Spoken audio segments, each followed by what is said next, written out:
My name is Rachel Bennett. I am 27 years old. I work as a production assistant at Silverline Studio, which is a mid-sized entertainment production company that specializes in corporate events, weddings, and high-profile celebrations.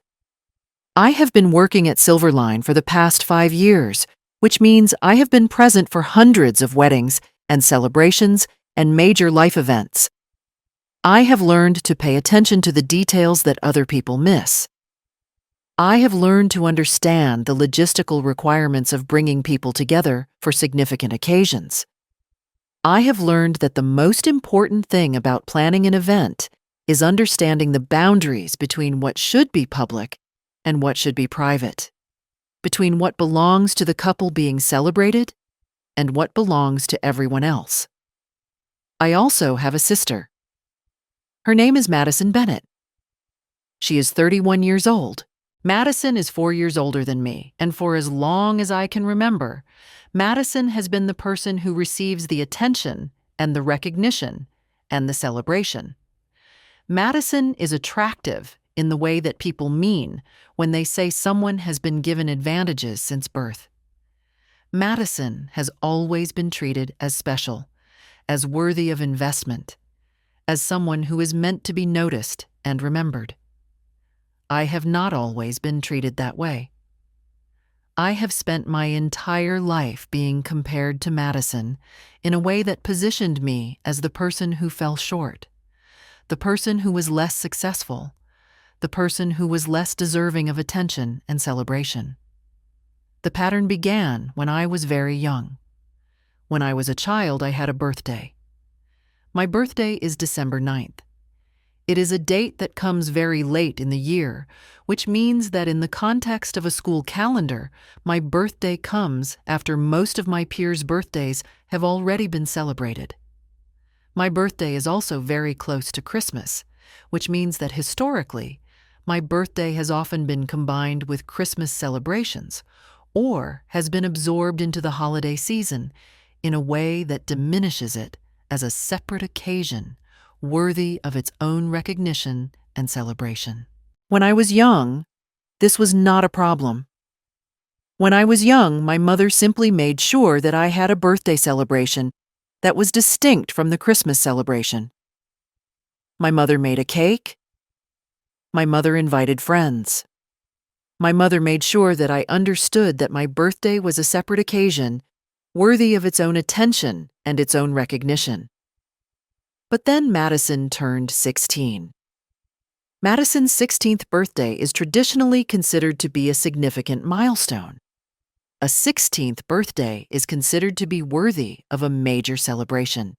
A 16th birthday often involves a party or a dance or some kind of significant event that marks the transition from childhood into adolescence. Madison's 16th birthday happened to fall on the same weekend as what would have been my 11th birthday celebration. My parents made a decision. They decided that instead of having 2 separate celebrations for Madison's 16th birthday and my 11th birthday, they would combine the 2 celebrations into a single event. They decided that having one large celebration would be more efficient and would save money on decorations and catering and all of the other expenses associated with hosting a celebration. What my parents did not recognize was that what they were doing was teaching me a very specific lesson about my own worth and my own importance in the family structure. What my parents did not recognize was that what they were doing was suggesting that my celebration was not important enough to warrant its own separate attention. What my parents did not recognize was that what they were doing was positioning Madison's milestone as the central focus and treating my birthday as something that could be absorbed into a celebration that was fundamentally about her rather than about me. I do not think that my parents intended this as a deliberate act of harm. I think that my parents genuinely believed that they were being practical and efficient. But the result was that I learned that my birthday was not important enough to warrant its own separate attention. I learned that when my needs came into conflict with Madison's needs, my needs would be deprioritized. I learned that I should be willing to allow my own celebrations to be absorbed into celebrations that belonged to other people. This pattern repeated itself throughout my childhood and adolescence. When I wanted to participate in a school activity, Madison had something that was more important. When I wanted to have friends over, Madison's social obligations took priority. When I wanted attention from my parents, Madison's achievements or Madison's struggles were more pressing and more demanding of their time and emotional energy. I grew up believing that this was simply the way that families worked. I grew up believing that older siblings naturally took priority. I grew up believing that it was my responsibility to make space for other people's celebrations and other people's needs and other people's versions of what was important. Now I am 27 years old. I am engaged to be married. His name is Daniel Foster. He is 30 years old.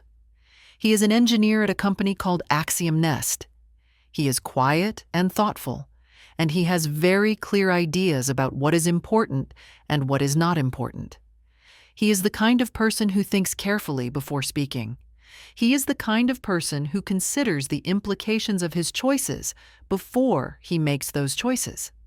He is not the kind of person who rushes into decisions or who allows other people to define his priorities.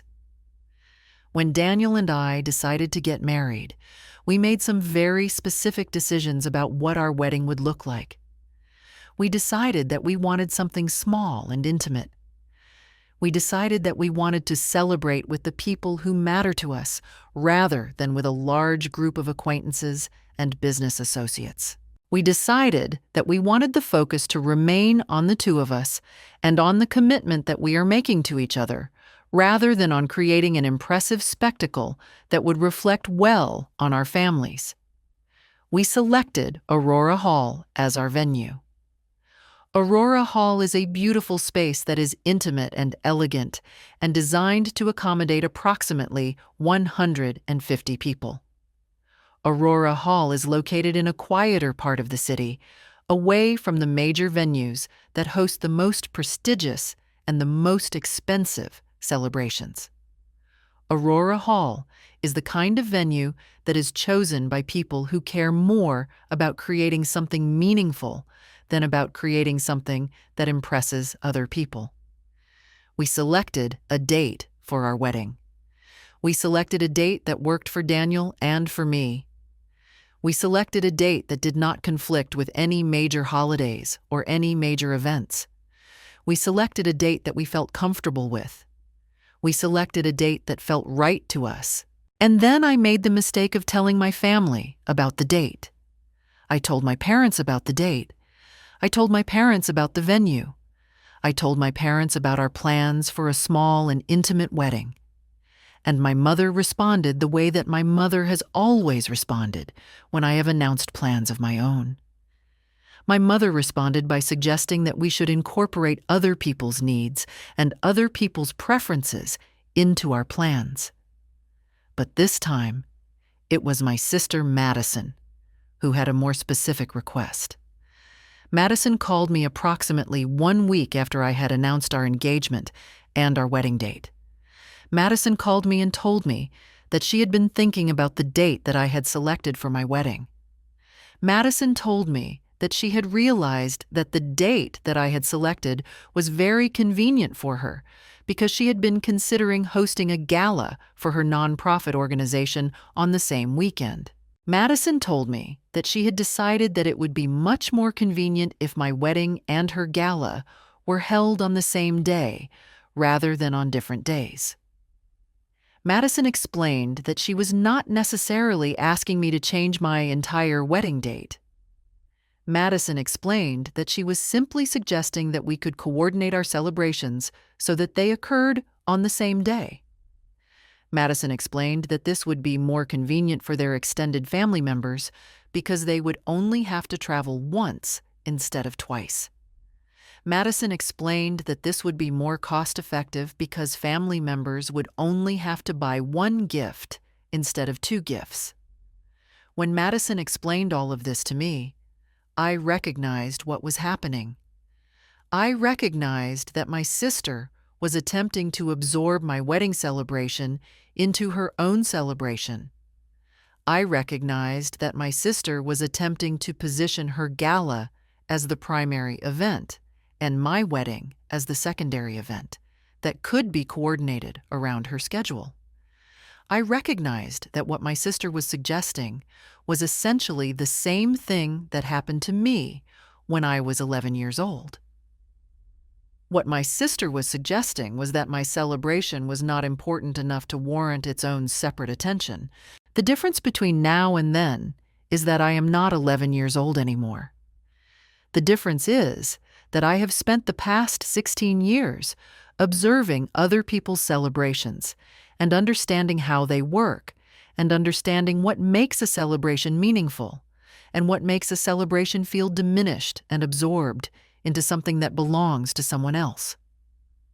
I called Daniel, and I told him what Madison had suggested. I told him about the history of my birthday being absorbed into Madison's celebrations. I told him about the pattern that had established itself over the course of my entire life. Daniel listened very carefully. When I finished telling him about the situation, he was quiet for a moment. Then he said something that I have continued to think about over the past several weeks. "Rachel," Daniel said, "I want to tell you something, and I want you to really hear me on this.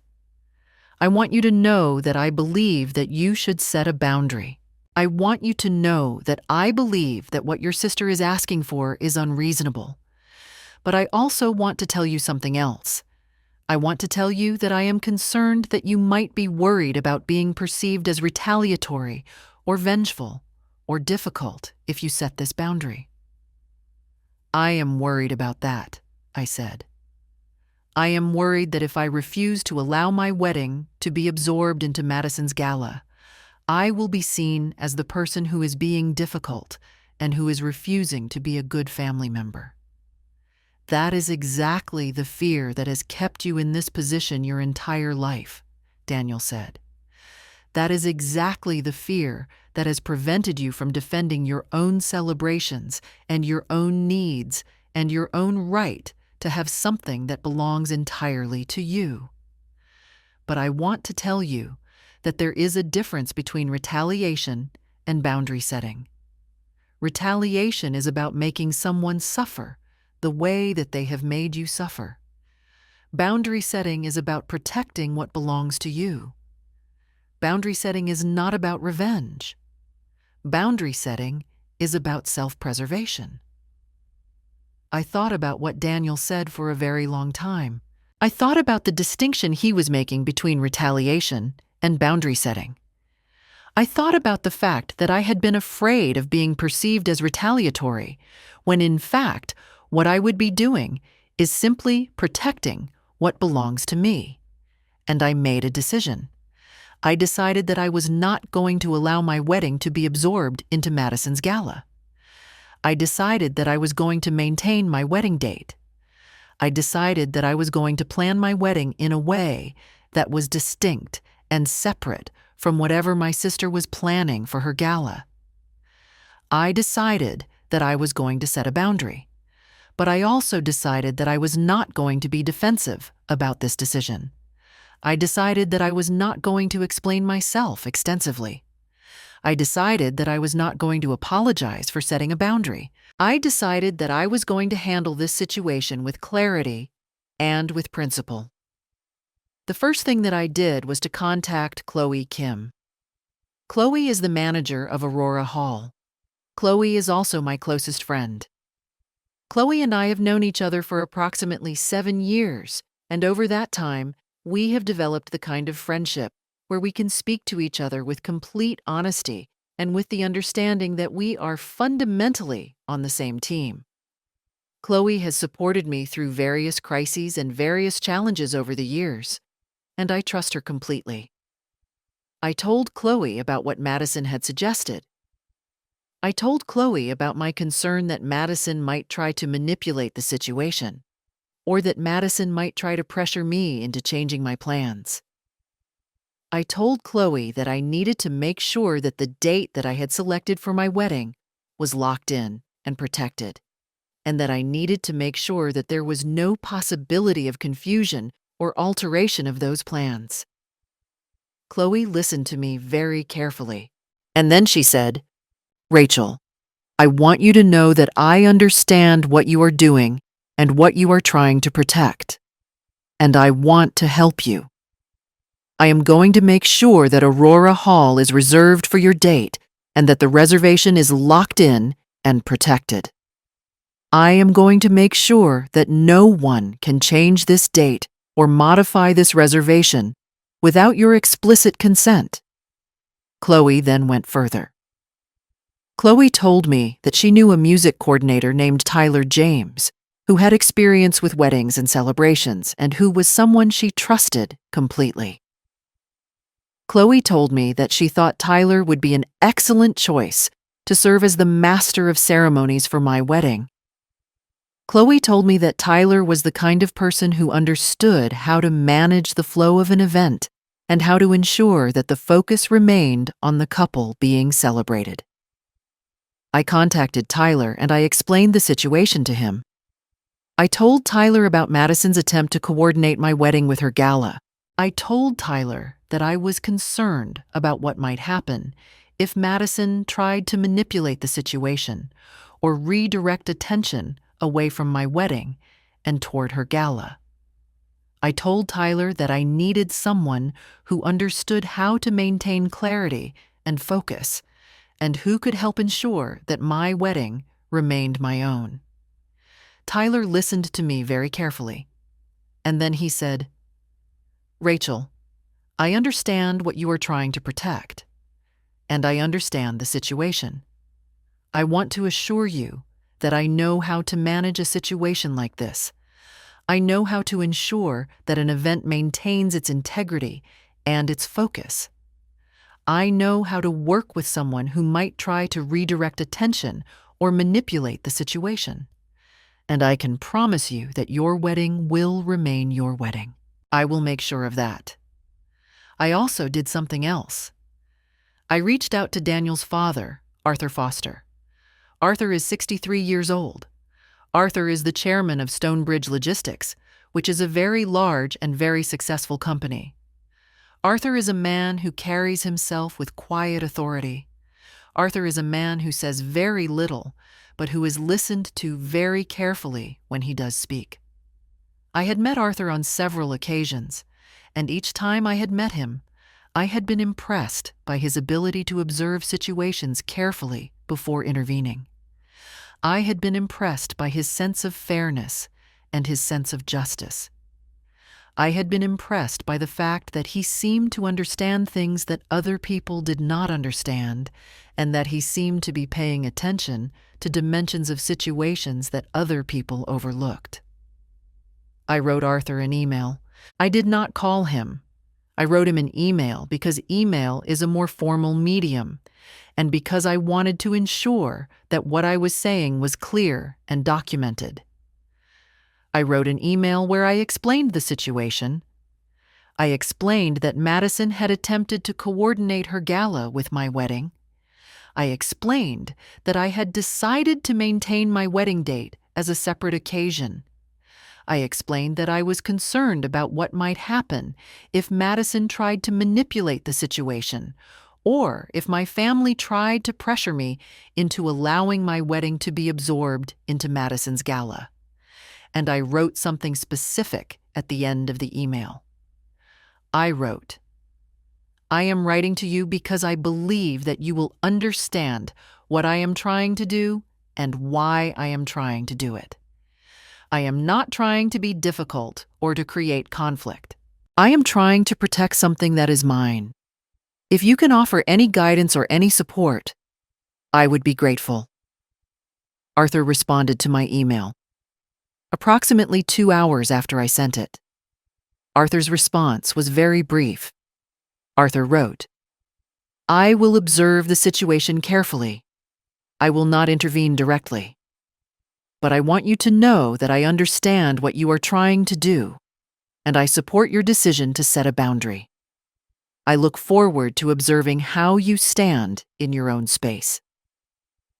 I read Arthur's email several times. I read Arthur's email because I wanted to understand what he was communicating beyond the words that he had written. I read Arthur's email because I understood that he was communicating something important about his understanding of the situation and about his willingness to support me. What Arthur was telling me was that he recognized what I was doing as a matter of principle. What Arthur was telling me was that he respected my decision to set a boundary. What Arthur was telling me was that he would be paying attention to what happened and that he would be watching to see whether I was able to maintain my boundary even in the face of pressure or manipulation. I felt something shift inside me when I read Arthur's email. I felt something shift because I realized that I was no longer alone in this situation. I realized that there were people who understood what I was trying to do and who were willing to support me. I realized that setting a boundary was not something that I had to do alone or in secret or in a way that was defensive. Setting a boundary was something that could be done with the support of people who cared about me and who understood the principles that were at stake. In the weeks that follow my decision to set a boundary, I watch what Madison does. I watch Madison's response to my refusal to allow my wedding to be absorbed into her gala. And what I observe is instructive. Madison does not immediately accept my decision. Madison does not immediately acknowledge that I have made a choice about my own wedding and that this choice is final. Instead, Madison begins a campaign that is designed to make my decision seem unreasonable and to present her own preferences as reasonable and practical and fair. Madison calls my mother. Madison tells my mother that she understands that I want my wedding to be special and to feel separate from her gala. Madison tells my mother that she is willing to accommodate this need by making some adjustments to her gala so that it will not compete with my wedding.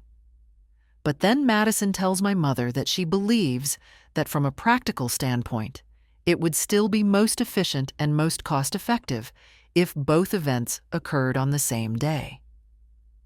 Madison tells my mother that this would be fair to the extended family because it would minimize travel costs and it would minimize the number of gifts that family members would have to purchase.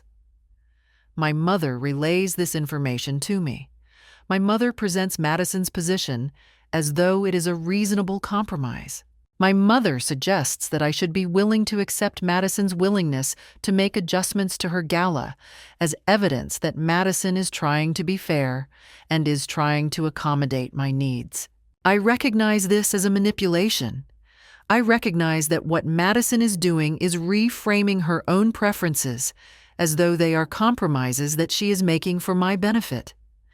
I recognize that what Madison is doing is attempting to position herself as the reasonable party and to position me as the unreasonable party if I continue to refuse. I tell my mother that I appreciate Madison's willingness to make adjustments to her gala, but that this does not change my decision. I tell my mother that my wedding will occur on my selected date. I tell my mother that Madison's gala can occur on any date that she chooses, but it will not occur on the same day as my wedding. What I do not tell my mother is that I have already begun to implement a strategy that is designed to ensure that even if Madison chooses to hold her gala on the same day as my wedding, the outcome will not be what Madison is hoping for. I contact Chloe, and I ask her to help me with something that requires her knowledge of the event coordination business and her understanding of how information flows through the professional community. I tell Chloe that I want to make sure that if Madison attempts to hold her gala on the same day as my wedding, there are consequences that will make this choice unpopular for her. I tell Chloe that I want to make sure that Madison understands that choosing to hold her gala on the same day as my wedding is not a practical choice or a wise choice, but a choice that will result in problems for her. Chloe and I develop a strategy. We decide that I am going to use my access to the corporate event planning world to make sure that the date of my wedding is known and understood within that world. We decide that I am going to reach out to the corporate event coordinators and the corporate sponsors and the corporate partners who typically support galas and high-profile events like the one that Madison is planning. We decide that I am going to make sure that these people understand that the date that Madison is considering is the date of my wedding. But we also decide that we are going to do this in a way that appears to be completely professional and completely legitimate and completely consistent with standard business practices. The strategy is elegant. The strategy is to have someone from the corporate community, someone with authority and credibility, make an announcement about the date of my wedding in a way that makes the date become official and widely known within the professional event planning world.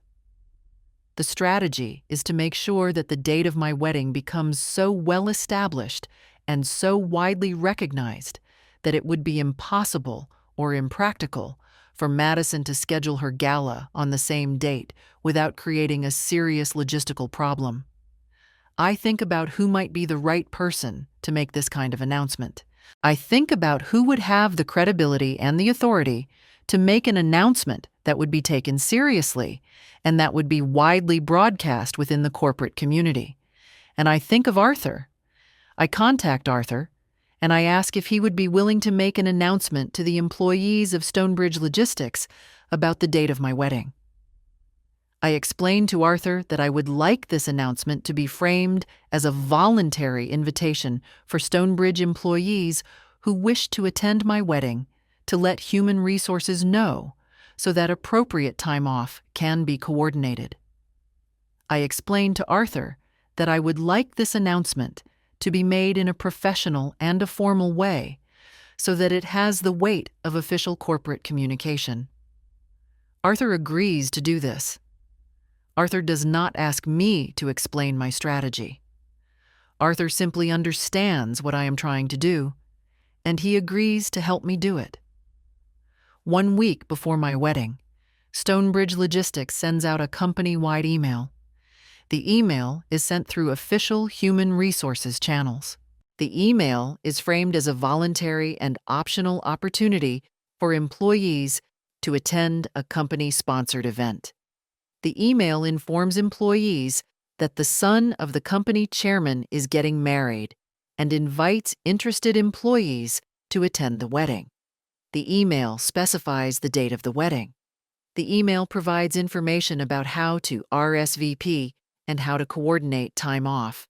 The email is written in completely professional language. The email is completely appropriate and completely consistent with how large companies typically communicate about significant life events affecting their leadership. The email uses language that is respectful and that does not suggest anything other than a straightforward invitation to a professional event. But the effect of the email is very specific.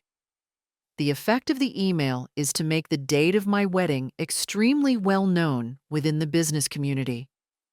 The effect of the email is to position my wedding as an official and important date. The effect of the email is to make it extremely impractical for Madison to hold her gala on the same date, because if she does so, she will be directly competing with the most prominent and most well-publicized event on that date. I also do something else. I reach out to my contacts in the entertainment industry. I reach out to the people who work in event coordination and event management. I reach out to the people who know about the venue that Madison is using for her gala. And I make sure that these people are aware that I am planning to hold my wedding at Aurora Hall on my selected date. I do this in a way that appears to be completely casual and completely professional, but the effect is that my wedding date becomes very well known within the entertainment industry community. In the days before my wedding, I observe the changes in Madison's behavior. I observe the fact that Madison is no longer calling my mother to push the idea of coordinating the gala with my wedding. I observe the fact that Madison is no longer presenting her preferences as reasonable compromises. I observe the fact that Madison has become quiet and has withdrawn from the public discussion of what will happen on the date of my wedding. What I have realized is that Madison has understood the situation. Madison has understood that if she chooses to hold her gala on the same date as my wedding, she will be making a choice that is publicly foolish and publicly impractical. Madison has understood that the date of my wedding has become so well publicized and so well established that scheduling her gala on the same date would result in problems for her. But Madison has also not explicitly conceded. Madison has not said to me or to my family that she understands that she was wrong to pressure me to coordinate the gala with my wedding. Madison has not said that she has decided to move the date of her gala to a different date. Madison has simply become quiet. Madison has simply allowed the situation to unfold in a way that suggests that she has accepted my boundary without actually having to acknowledge that she has accepted it. The night before my wedding, I receive an email from Arthur. Arthur writes, "Tomorrow, I will be observing. I will be looking for the moment when Rachel stands in her own space. I will be looking for the moment when Rachel demonstrates that she has claimed something that belongs to her. I want you to know that I see what you are doing, and I respect it completely." I read Arthur's email, and I feel something that is a combination of gratitude and recognition. Arthur has understood that what I am doing is not just about setting a boundary with my sister. What I am doing is about claiming the right to have something that belongs entirely to me. What I am doing is about refusing to allow my celebrations to be absorbed into celebrations that belong to other people. The morning of my wedding, I wake up very early. I wake up before dawn. I wake up in the apartment that I have shared with Daniel for the past 2 years. I walk to the window and I look out at the city as it is beginning to wake up. I think about the choices that I have made. I think about the boundary that I have set. I think about the conversation that I had with Daniel about the difference between retaliation and boundary setting. I think about the fact that today is my wedding day. Today is the day when something that belongs to me will occur. Today is the day when I will publicly claim something that is mine. I prepare myself for the wedding. I put on the dress that I have chosen. I get my hair and makeup done. I gather with the people who are important to me and who are supporting me. I arrive at Aurora Hall approximately 2 hours before the ceremony is scheduled to begin, and then I receive a phone call from Chloe. Chloe tells me that Madison has just called her. Chloe tells me that Madison has asked if it would be possible to move the wedding to a different space within Aurora Hall. Chloe tells me that Madison has suggested that perhaps the main ballroom could be divided so that my wedding could occur in one section, while another event could occur in a different section. Chloe tells me that Madison has claimed that she is not referring to her own gala, but to some other event that she has learned about and that is scheduled for the same day. I listen to Chloe explain this situation. I listen to the latest attempt to absorb my wedding into something else, to divide the space, to reduce the prominence and the visibility of my wedding. And I make a decision. I tell Chloe to keep the space exactly as we have planned it. I tell Chloe that the wedding will occur in the main ballroom of Aurora Hall. I tell Chloe that there will be no division of the space. I tell Chloe that the entire space will belong to my wedding and that anything else that Madison is trying to accomplish will need to occur in a completely different location on a completely different date. I tell Chloe that I am done making compromises. I tell Chloe that I am done trying to accommodate Madison's needs at the expense of my own needs. I tell Chloe that today is my wedding day, and that I am going to claim all of the space and all of the focus and all of the attention that my wedding deserves. Chloe confirms that she understands. Chloe assures me that the space will remain as we have planned it. Chloe tells me that Tyler is ready to go, and that the band is ready to go, and that everything is in place to ensure that my wedding is exactly what I want it to be. The ceremony begins at 4 o'clock in the afternoon. The ceremony is beautiful and simple and meaningful. Daniel and I stand in front of the people who matter to us, and we exchange vows, and we make a commitment to each other. The ceremony is focused entirely on the two of us. The ceremony is about what we are choosing to build together. And then the reception begins. The reception is held in the main ballroom of Aurora Hall. The ballroom is decorated with flowers and candles and soft lighting. The space is elegant and intimate, and designed to create an atmosphere where the focus remains on the celebration of the wedding. Tyler is serving as the master of ceremonies for the reception. Tyler is coordinating the flow of the event. Tyler is managing the announcements and the transitions between different parts of the reception. And then something happens that I have not planned for, but that feels inevitable. A group of people arrives at Aurora Hall. These people are dressed in business attire. These people are employees of Stonebridge Logistics. These people have received the email from Arthur, and they have decided to attend the wedding. These people are arriving at the reception because they have understood that attending my wedding is important, and that their presence will demonstrate the significance of the event. Chloe tells me about the arrival of the Stonebridge employees. Chloe tells me that there are approximately 50 employees who have arrived at the wedding. Chloe tells me that they are entering the space, and they are beginning to settle into seats, and they are beginning to observe the reception. Tyler, who has understood what is happening and who has understood the significance of this arrival, makes an announcement. Tyler steps to the microphone and he says, "I want to thank the colleagues and associates from Stonebridge Logistics for being here to celebrate with us today. Your presence means a great deal to Rachel and Daniel." There is a moment of recognition. There is a moment when the people in the ballroom understand that the arrival of the Stonebridge employees is significant.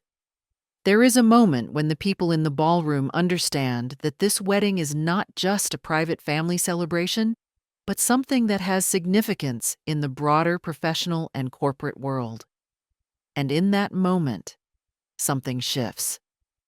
The wedding is no longer something that can be absorbed into something else. The wedding is no longer something that can be divided or shared or reduced. The wedding is now a significant and publicly recognized event.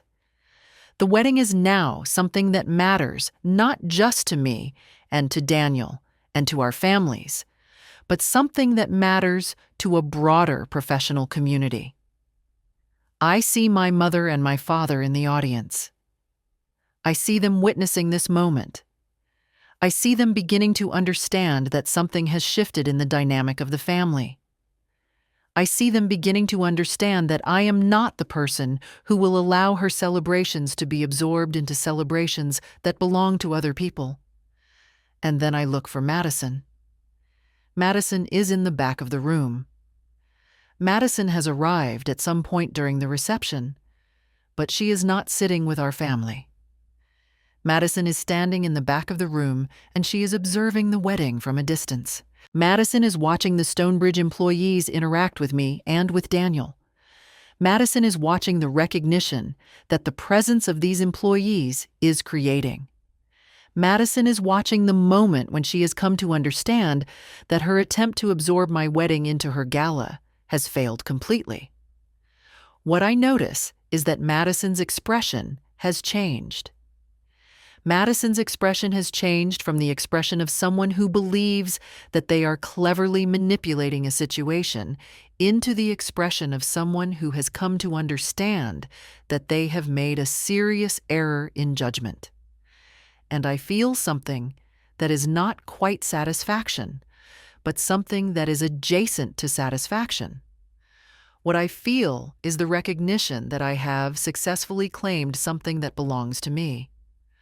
What I feel is the recognition that I have set a boundary and that this boundary has held.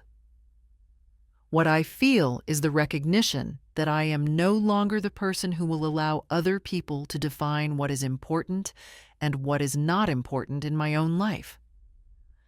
Arthur appears at my side during the reception. Arthur does not say anything immediately.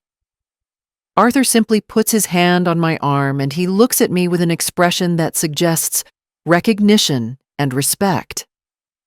Arthur is looking at me the way that someone looks at a person who has demonstrated something important about themselves.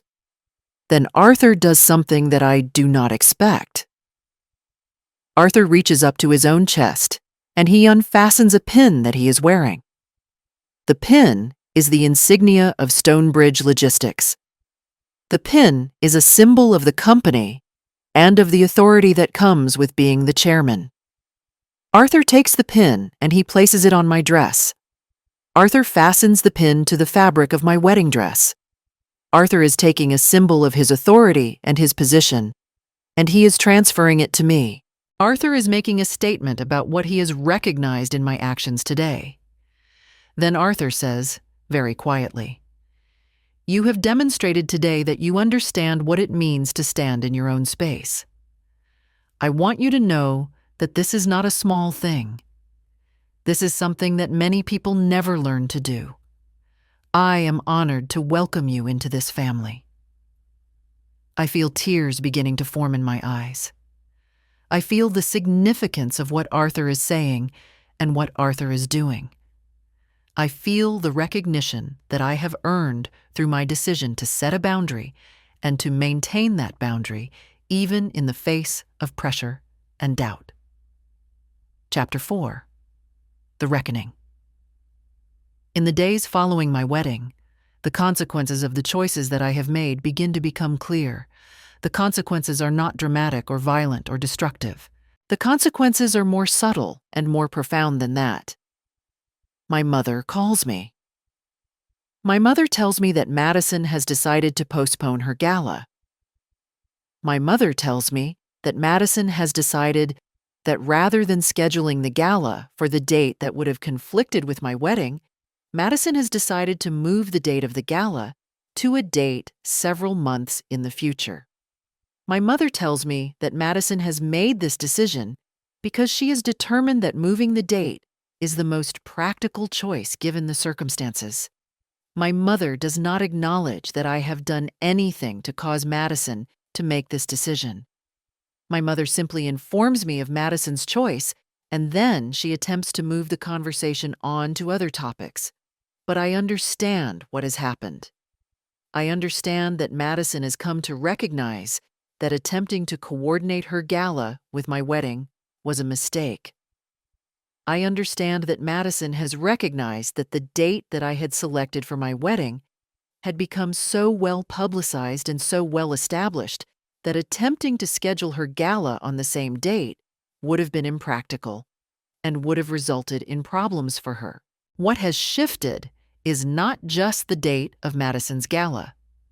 What has shifted is the recognition that I am no longer someone whose celebrations can be easily absorbed into celebrations that belong to other people.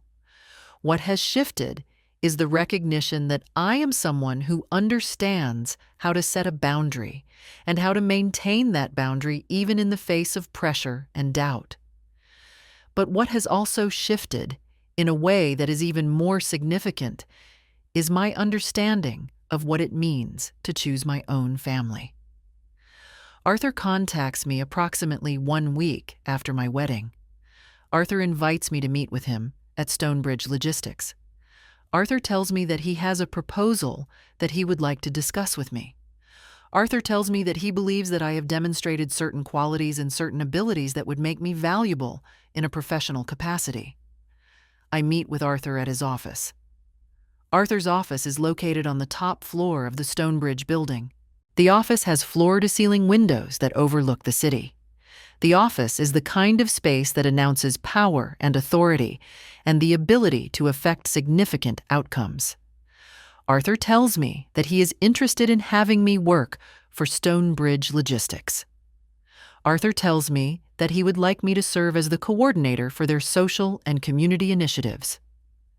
Arthur tells me that he is impressed by my ability to organize complex situations and to maintain clarity and focus in the face of complications and distractions.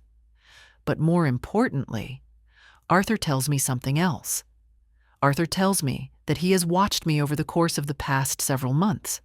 Arthur tells me that he has observed the way that I handled the situation with Madison and the Gala. Arthur tells me that he has recognized that I demonstrated something important about myself and about my character. Arthur tells me that I demonstrated the ability to set a boundary and to maintain that boundary, even when it would have been easier to compromise or to back down. What you have demonstrated, Arthur says, is that you understand the difference between compromise and capitulation. You understand that sometimes you need to hold a line. You understand that sometimes protecting what belongs to you is more important than making other people comfortable. This is a rare quality. This is a quality that I value very much. I accept Arthur's offer. I accept the position at Stonebridge Logistics. And what happens as a result of this decision is that my entire relationship with the concept of family begins to shift. Over the next several months, I work closely with Arthur and with the other people at Stonebridge Logistics. I work closely with Daniel, who is also an employee of Stonebridge and who understands the corporate culture of the organization. I work closely with Chloe, who has become a trusted friend and a trusted collaborator in my professional work, and I begin to understand something that had never been clear to me before. I begin to understand that family is not just something that you are born into. Family is something that you choose. Family is something that you create through the process of recognizing people who respect you and who support you and who are willing to stand with you when you are setting boundaries and protecting what is yours. The people who belong to my family are not necessarily the people who share my blood. The people who belong to my family are the people who have demonstrated that they understand who I am and what I value and what I am trying to protect. Arthur is part of my family. Daniel is part of my family. Chloe is part of my family. Tyler, who helped me maintain the integrity of my wedding, is part of my family. These are the people who recognized what I was trying to do and who were willing to support me in doing it. My mother and my father and my sister Madison are part of a different kind of relationship. They are the people who have taught me what I do not want. They have taught me what it looks like when people try to control each other and when they try to absorb each other's celebrations into their own. They have taught me what it looks like when people fail to respect boundaries. But they are not part of my family in the way that Arthur and Daniel and Chloe are part of my family. One evening, approximately 3 months after my wedding, I am having dinner with Arthur and Daniel. We are sitting in a restaurant that overlooks the city. We are looking out at the lights of the city as they are beginning to come on in the darkness of the evening. Arthur is telling me about a new initiative that Stonebridge Logistics is starting. The initiative is focused on supporting women's professional development and ensuring that women have opportunities for advancement within the corporate world. Arthur is asking if I would be interested in leading this initiative. Arthur is asking if I would be interested in becoming the director of women's professional development for the company. As Arthur is explaining this opportunity, I look out at the city. I look at the lights coming on in the darkness. I think about how these lights represent people building things and creating things and choosing to be visible in the world rather than choosing to disappear. I think about the fact that I have spent my entire life being afraid that setting a boundary would make me visible in a negative way. I think about the fact that I was afraid that people would perceive me as difficult or as retaliatory or as mean-spirited. But what I have learned is that setting a boundary and protecting what belongs to you is not a negative thing. Setting a boundary is a way of saying that you matter. Setting a boundary is a way of saying that your time and your energy and your celebrations are valuable and are worthy of protection.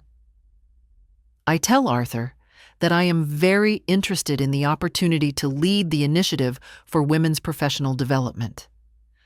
I tell Arthur that I believe that there are many women who have spent their entire lives being afraid to set boundaries and being afraid to claim what belongs to them. I tell Arthur that I would like to help these women understand that setting boundaries is not a selfish thing or a difficult thing, but a necessary thing if they want to create lives that are authentic and meaningful. As I am saying this, I feel something shift inside me. I feel the recognition that my own experience of setting a boundary has given me something valuable. My own experience of choosing to protect what belongs to me has given me the ability to help other people do the same thing. 1 year after my wedding, I am standing in the office that I have been assigned as the Director of Women's Professional Development for Stonebridge Logistics. The office has a window. The office has a view. The office is a space that is designed to announce that I belong here and that I have authority and that what I am doing matters. On my desk is a framed photograph from my wedding. In the photograph, Daniel and I are standing together and we are looking directly at the camera. In the photograph, I am wearing the pin that Arthur placed on my dress. In the photograph, there is a smile on my face that suggests both joy and recognition. In the photograph, there is the visible evidence of a person who has claimed something that belongs to her. Chloe comes to visit me at my office. Chloe brings me a gift. The gift is a small calendar. The calendar is designed to help me keep track of important dates and important events. On the cover of the calendar, there is a quote that says, "Every day that belongs to you is a day worth celebrating." I ask Chloe where she found this calendar and why she thought of giving it to me. Chloe tells me that she saw it in a bookstore and she immediately thought of me. Chloe tells me that she thought of me because she knows that I have spent my entire life having my days and my celebrations absorbed into celebrations that belong to other people. And she wanted to give me something that would help me remember that my days are mine and that they are worth celebrating. I put the calendar on my desk. I put it where I can see it every day. Every morning when I arrive at work, I see the calendar and I see the quote that reminds me that every day that belongs to me is a day worth celebrating. That evening, I receive a phone call from Arthur. Arthur tells me that he would like to invite me and Daniel to his house for dinner. Arthur tells me that he would like to introduce us to some people who are important to him.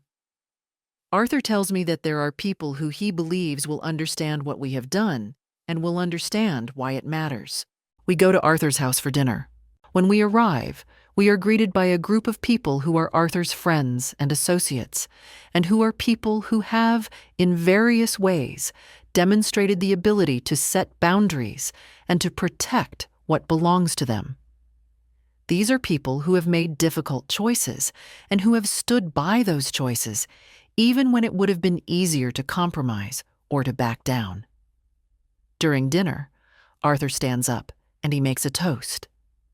Arthur says, "I want to raise a glass to Rachel and Daniel and to everyone here who understands that setting a boundary is not the same as setting yourself in opposition to other people. I want to raise a glass to everyone here who understands that protecting what belongs to you is a way of honoring yourself and honoring the things that are important to you. I want to raise a glass to everyone here who has had the courage to claim a day that is entirely their own. Everyone in the room raises their glass. Everyone in the room acknowledges the significance of what Arthur is saying. Everyone in the room understands that what we are celebrating is not just a wedding or a professional opportunity, but something much more profound. What we are celebrating is the ability to choose, the ability to set boundaries, the ability to create a life that belongs to you rather than a life that belongs to everyone else. Later that evening, I am standing on Arthur's balcony looking out at the city. Daniel joins me. Daniel takes my hand and he says, "I want you to know that I am proud of you. I am proud of the way that you handled the situation with Madison and the Gala.